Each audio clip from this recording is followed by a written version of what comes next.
karunia dan damai sejahtera dari Allah Bapa dan anaknya Tuhan Yesus Kristus menyertai kamu sekalian. Amin. Shalom. Selamat pagi saudaraku yang dikasihi Tuhan Yesus Kristus.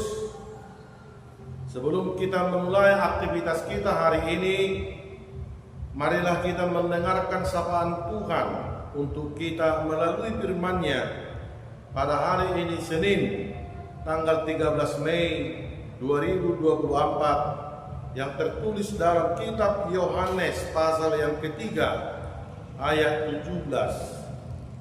Sebab Allah mengutus anaknya ke dalam dunia bukan untuk menghakimi dunia, melainkan untuk menyelamatkannya oleh Dia.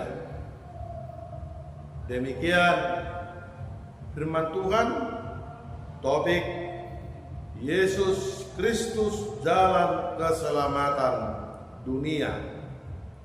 Saudara yang dikasihi Tuhan Yesus Kristus, Tuhan menunjukkan sisi kepribadiannya yang maha besar dengan menciptakan sebuah perjanjian baru dengan manusia, yaitu dengan kasih-Nya yang tidak terbatas dengan mengirimkan anaknya yang menebus dosa-dosa manusia.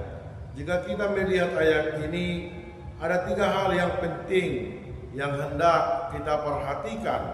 Pertama, Allah mengutus anaknya. Kedua, bukan untuk menghakimi dunia. Dan yang ketiga, melainkan untuk menyelamatkan dunia ini.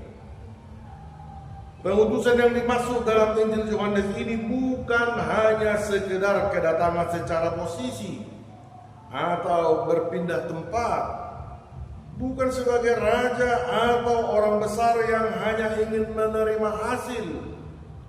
Namun kedatangannya ke dunia ini untuk tujuan menghubungkan antara Allah dengan manusia berdosa.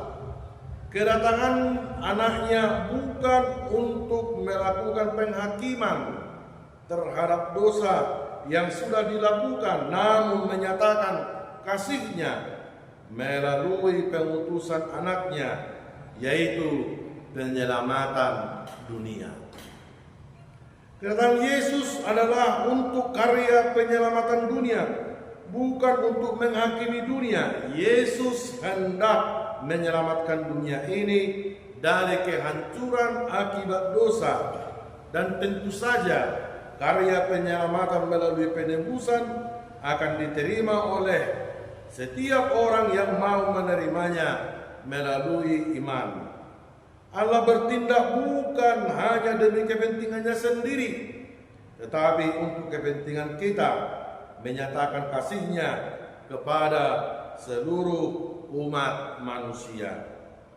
Keselamatan bukan hasil dari kemampuan manusia itu sendiri, namun pemberian Allah yang nyata kepada manusia.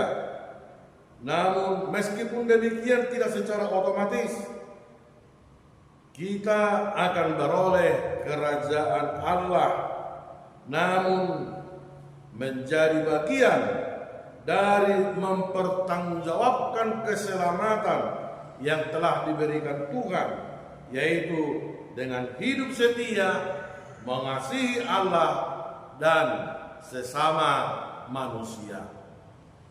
Demikianlah sapaan firman Tuhan untuk kita. Tuhan menyertai dalam aktivitas kita hari ini. Tuhan memberkati. Amin.